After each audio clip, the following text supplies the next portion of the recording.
بدعة ضلالة كل ضلالة في النار. أما بعد فأعوذ بالله من الشيطان الرجيم. بسم الله الرحمن الرحيم.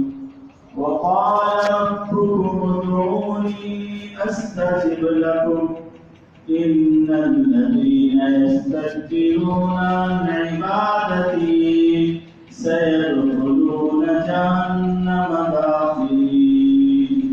صدق الله العظيم. قال النبي صلى الله عليه وسلم الدعاء ينفع مما نزل ومما لم ينزل فعليكم عباد الله بالدعاء أو كما قال عليه الصلاة والسلام.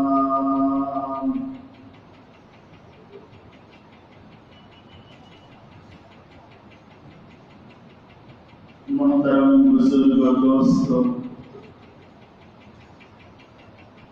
اللہ کے پیارے اور لاڈیلے بندو،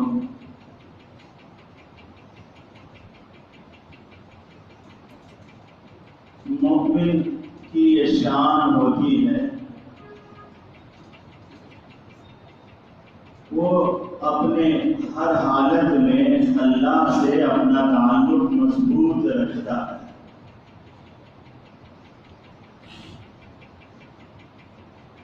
خوشی کے حالات ہوں یا غم کے مواقع ہوں، اس کے سامنے مصیبتوں کے پہاڑ ہوں یا مسرتوں کے گلاب ہوں، اس کا اپنا تعلق اللہ سے مضبوط ہوتا ہے.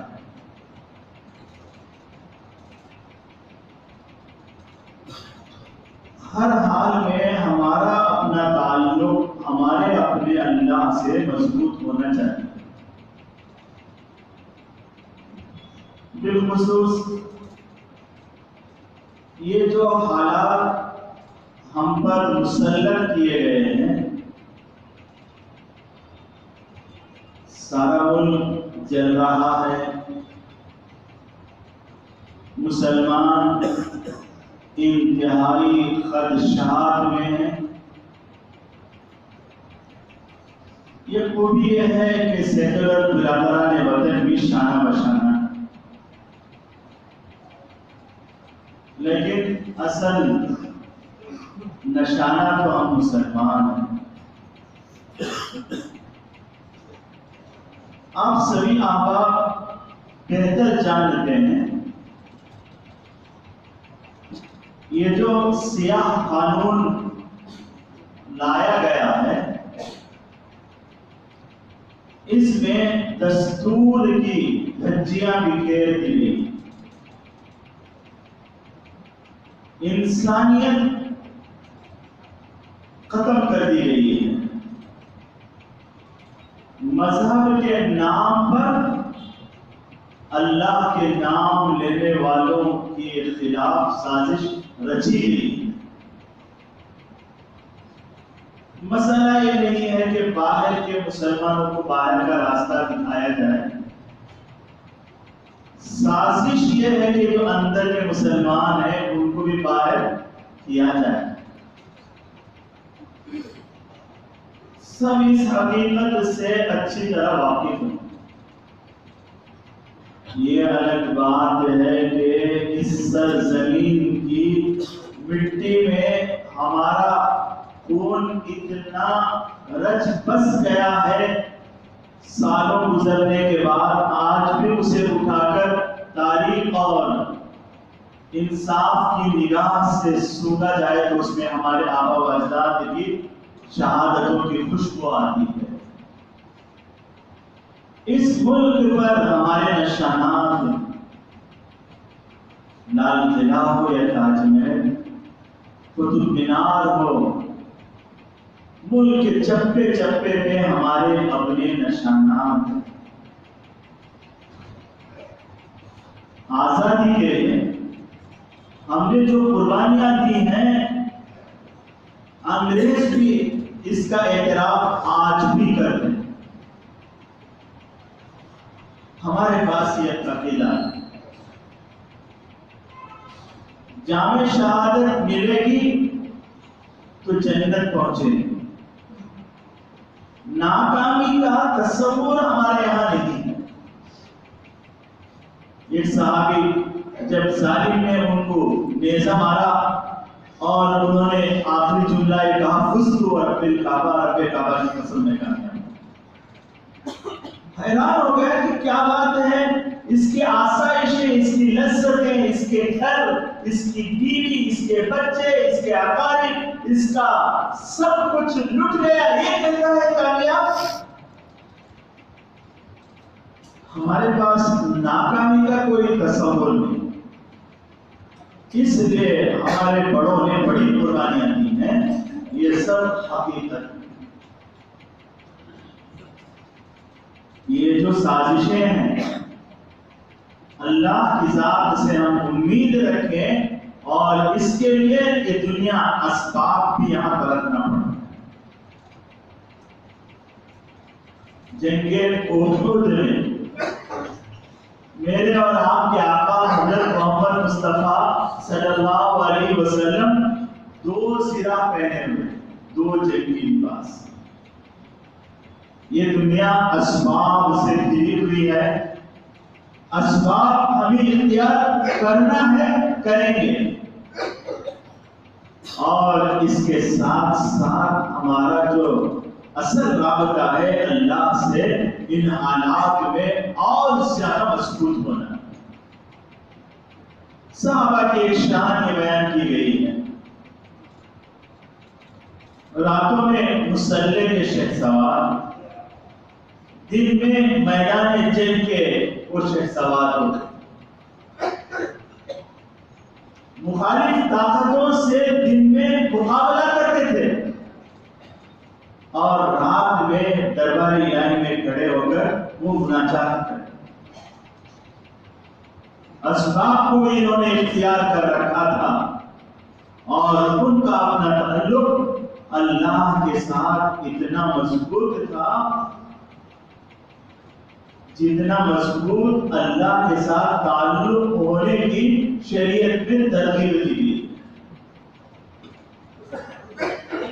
ہمارا اپنا تعلق اللہ سے مضبوط ہونا ہے۔ قرآن پاک میں اللہ تعالیٰ فرماتے ہیں،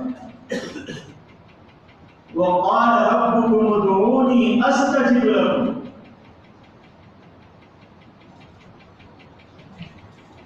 تمہارا رب کہتا ہے، ادعونی استجب لکم، تم مجھے پکارو میں جواب دوں گا۔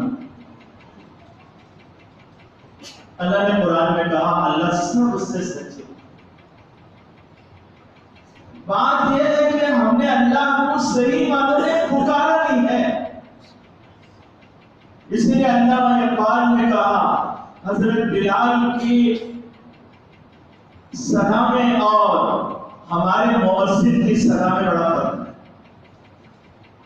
ایک مثال بھی مؤذن تھی، ہم سب کی صدا میں بڑا فرق ہے۔ یقین سے، ایمان سے، اللہ کی عظمت کے استحضار سے ہم نے پکارا نہیں ہے۔ وقال ربکم ادعونی، تمہارے رب نے کہا تم مجھے پکارو، استجیب لکم، میں تمہارا جواب دوں۔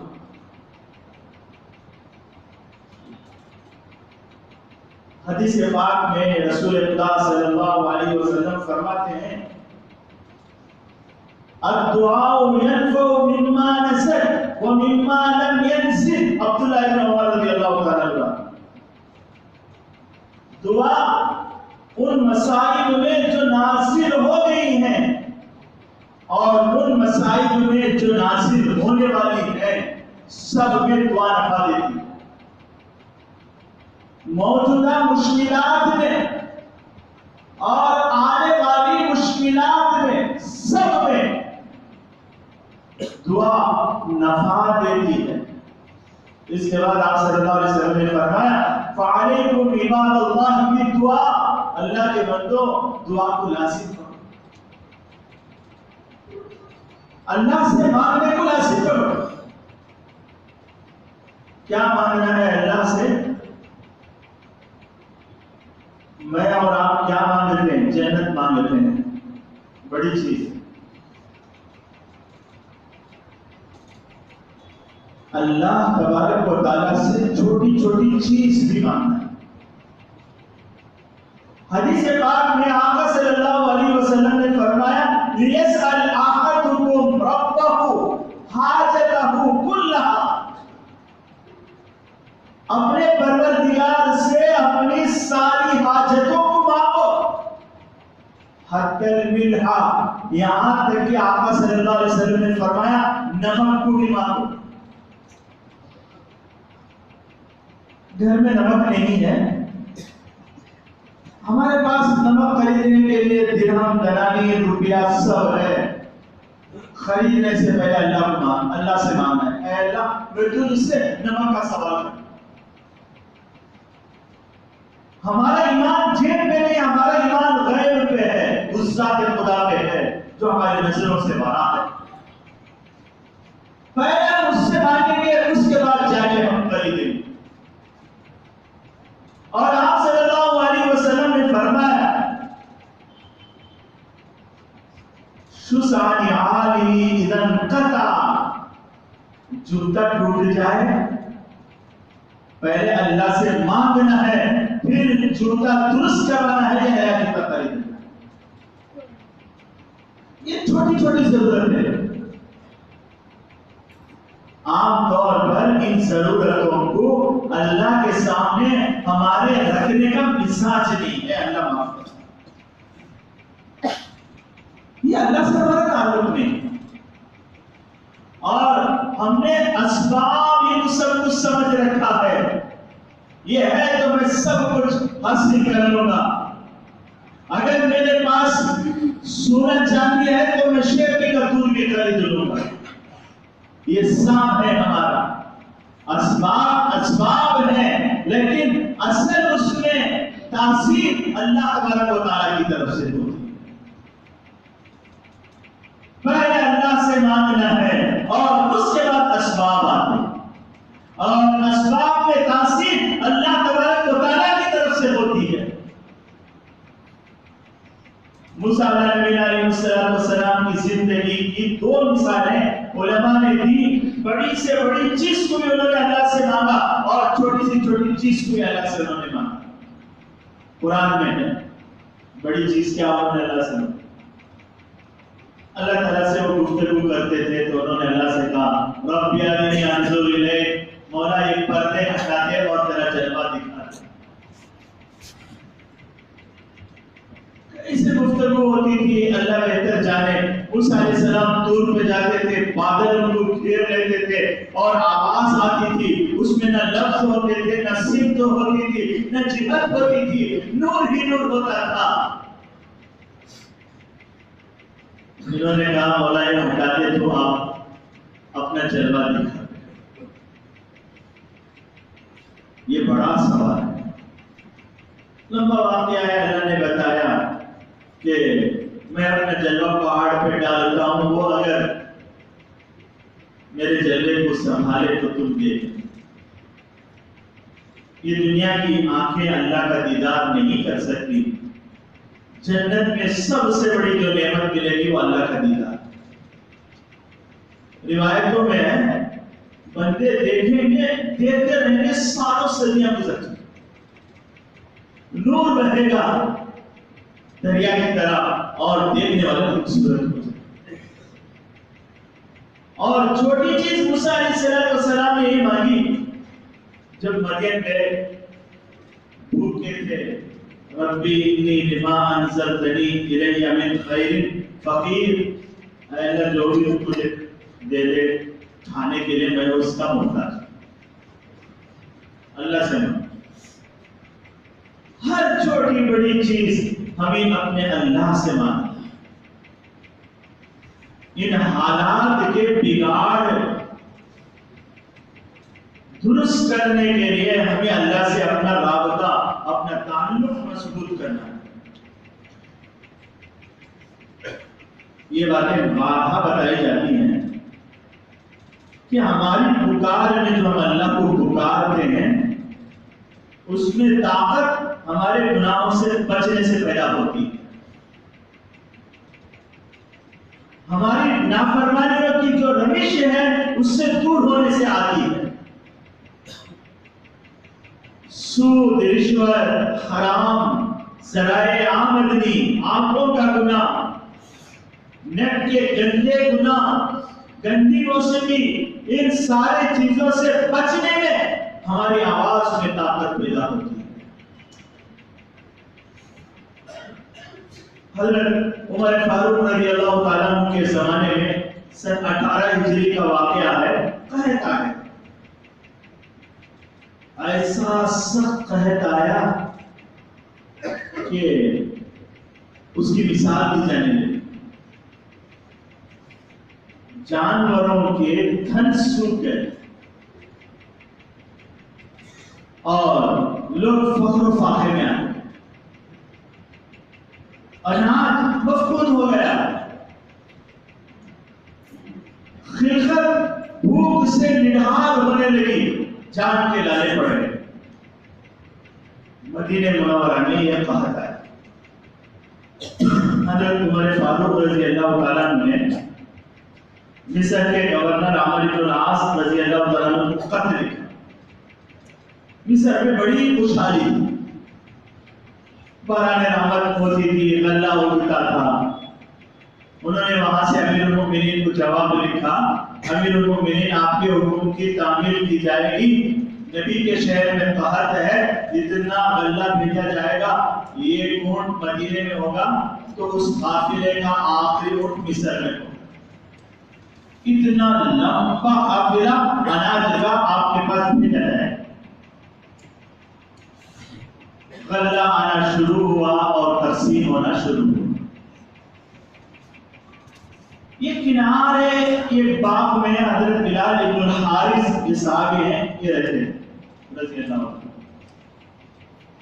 ان کے دل میں خیال آیا چلو جا کے عمر فاروق رضی اللہ تعالیٰ عنہ کے پاس غلہ لے کے آئے، اور ان کے پاس ایک بکری تھی،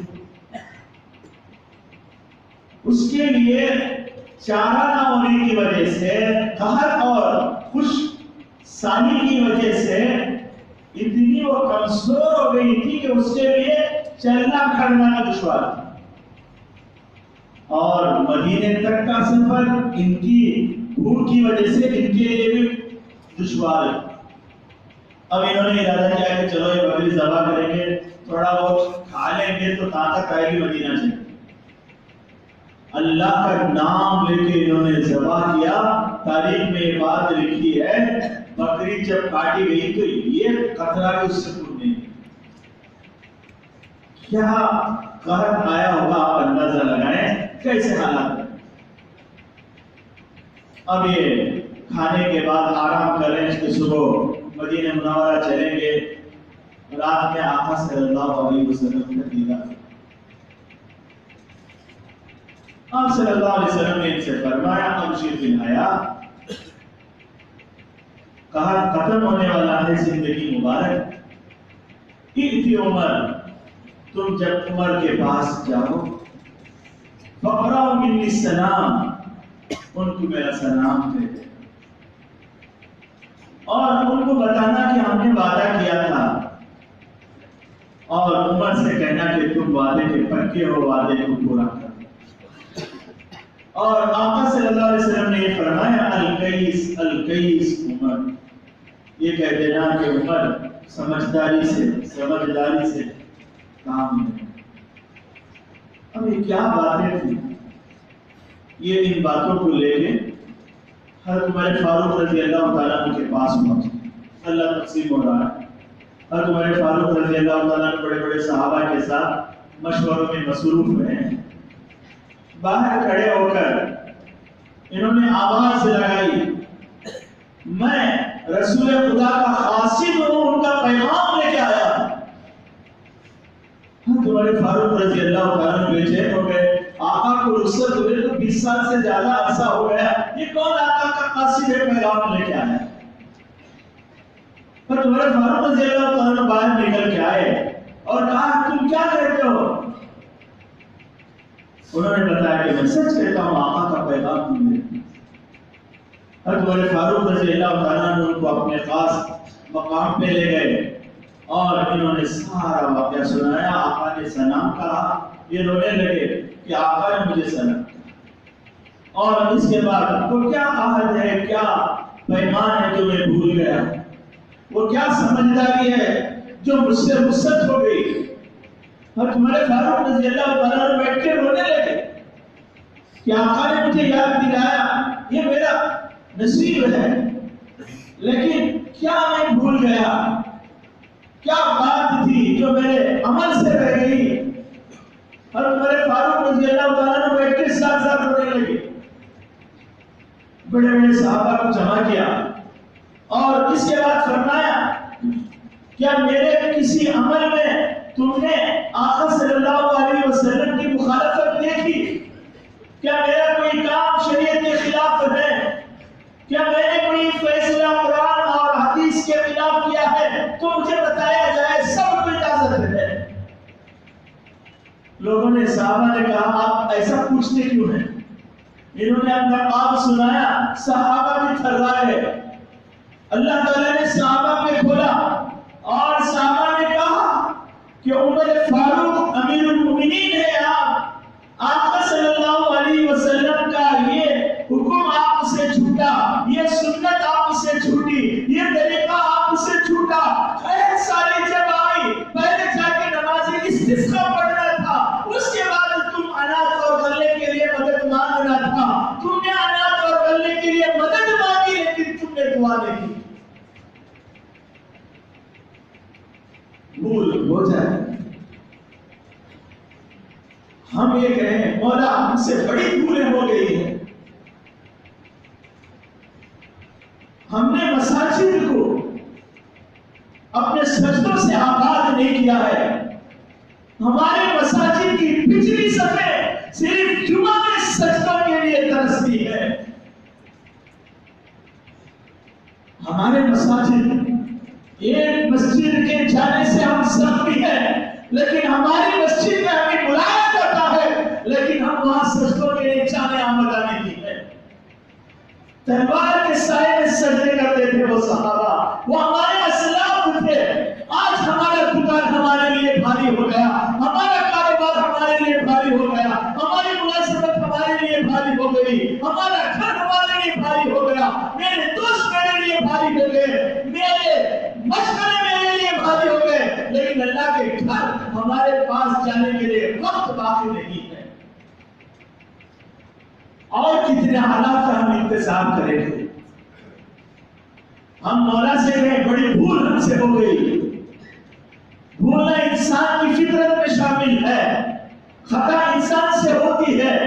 رب کے دربار میں ہم اپنی پوری غلطیوں کا اعتراف کریں اور اپنی زندگی بدلیں، اللہ کی مدد آتی ہے۔ پھر حضرت عمر فاروق رضی اللہ تعالیٰ حضرت عباس رضی اللہ تعالیٰ کو لے کر، سارے مجمع کو لے کر گئے اور انہوں نے دعا فرمائی، مولا یہ نبی کے چچا کا چہرہ ہے، ہم ان کے واسطے سے دعا کرتے ہیں اور نبی ان کا احترام کرتے تھے، نبی کا ایک عمل ہم سے باقی رہ گیا۔ حضرت فاروق رضی اللہ تعالیٰ نے الہا مساجد سے دعا کی، دعا ختم نہیں ہوئی تھی، بادل آ گئے، گھر نہیں پہنچے تھے کہ بارش ہو گئے۔ اللہ سے تعلق ہمارا، اللہ سے ہمارا تعلق ہوگا، ہمارے ظاہری اسباب میں اللہ تبارک و تعالیٰ کی مدد آئے گی، ہمارے اسباب جو ہم اختیار کریں گے اس میں مدد آئے گی۔ تو مجھے یہ کہنا ہے، یہ بات یہ ہے، ہم اپنا تعلق اللہ سے مضبوط رکھیں اور صبر کے درجے میں ظالمانہ قانون کے خلاف جتنی جمہوری طریقے ہیں سب کو ہم اختیار کریں۔ اس کا ایک طریقہ احتجاج ہے. آج باتیں نماز جمعہ وہ مقرر تھا، قانونی پیچیدگیوں کی وجہ سے اسے پیر تک کے لیے ملتوی کیا گیا ہے. یہ جو احتجاج ہے اللہ کے گھر میں بیٹھا ہوا، یہ احتجاج ہم قوم کی فکر میں، امت کی فکر میں ہم چلیں گے تو ہمارے ہر قدم پہ اللہ تبارک و تعالیٰ اجر و ثواب عنایت فرمائے. یہ دنیاوی عمل نہیں ہے، یہ اللہ کو رضا کرنے والا عمل ہے. جب سے یہ حالات آئے ہیں، ہمارے اپنے شہر کے عمائدین، مساجد کے ذمہ داران اور دیگر یونین کے احباب سب مل بیٹھ کے فکر کر رہے ہیں کیسے ان حالات کو ہم بدلیں. یہ دوسرے کا ادب اور احترام، علماء پہ اعتماد اور عمائدین کی قربانیاں، مساجد کے ذمہ داروں کی قربانیاں، یونین کے احباب کے قربانیاں بڑی مثالی ہیں. ایک خوشی کی بات ہے، سارا شہر متحد ہے. تو ہم اتحاد کے ساتھ ہماری یہ جو ریلی نکلے گی، یہ ہمارے عمل کا ایک حصہ ہے، اللہ کی رضا کا ایک حصہ ہے. یہ دنیاوی طریقے ہیں، یہ اسباب ہیں. موسیٰ علیہ السلام سے اللہ نے کہا عصا مارو دریا کے راستے کھلیں گے، عصا مارو چٹان پھٹے گی، پانی کے چشمے نکلیں گے. یہ بار بار عصا کیوں مارا گیا؟ فضری کے عصا، اپنا عصا مارو، یہ حکم بار بار کیوں دیا گیا؟ کہ اللہ اس میں قادر نہیں ہے بغیر عصا کے مارے دریا پھٹ جائے، بغیر عصا کے مارے پتھر سے پانی نکل جائے. اللہ تو ہر چیز پہ قادر ہے. زمین کا سینہ چیر کر کوپر اللہ نکالتے ہیں، سوکھے درخت سے اللہ ہرا پتا نکالتے ہیں، ہرے پتے کے درمیان اللہ تبارک و تعالیٰ سرخ پھول نکالتے ہیں، اور اس سرخ پھول سے اللہ تعالیٰ لذیذ پھل بنانے والے ہیں. وہ قدرت والا، طاقت والا، لیکن حکم اس نے کیوں دیا؟ تاکہ بندوں کو بتایا جائے کہ تمہارا عمل ضروری ہے، تب جا کے اللہ کی مدد آتی ہے. کوئی ایک فرد بھی احتجاج سے پیچھے نہ رہے. یہ ہم سب کا اخلاقی فریضہ، یہ ہم سب کا ایمانی فریضہ، یہ ہم سب کا اسلامی فریضہ ہے کہ ہم ظالمانہ قانون کے خلاف جمہوری طریقے سے اٹھ کھڑے ہو جائے اور ہم اپنی طاقت اور ہم اپنا اتحاد ان کے سامنے بتائیں. میٹنگ میں بھی یہ بات دہرائی گئی. ہمارا یہ جو احتجاج ہے یہ آخری احتجاج نہیں ہے، احتجاج کا یہ پہلا حصہ ہے. اور اس کے بعد بھی جمہوری انداز سے کیا کیا بڑے ہمارے بتائیں گے، سب کے لیے ہمیں تیار رہنا ہے. بہت چیزیں ہم اپنے نفس کے لیے بہت ہم نے لٹا دیا اپنی خواہشات کو پورا کرنے کے لیے، اپنے غیر ضروری ضرورت بھی، اپنے غیر ضروری، ان کو ضرورت بھی کہا جاتا، غیر ضروری شیوں میں ہم نے اپنی دولت کو لٹایا. اور وہ وقت آ رہا ہے قوم کے لیے، ملت کے لیے ہم کچھ کر گزرے. اب یہ وقت آ رہا ہے ہم سب کو تیار رہنا ہے. میں امید کرتا ہوں کہ ہم سب تیار ہیں، انشاءاللہ ہم سب اس کے لیے تیار رہیں گے. اور یہ احتجاج اعلان میں بھی پڑھ کر سنایا جائے گا. پرامن ہمارا احتجاج ہوگا اور اس میں اسلامی نعرے نہیں ہوں گے، نعرے تکبیر اللہ اکبر اس کا ایک موقع ہوتا ہے. یہ جمہوری احتجاج ہے، یہ ملکی احتجاج ہے، برادران وطن کو ساتھ لے کے کیا جا رہا ہے.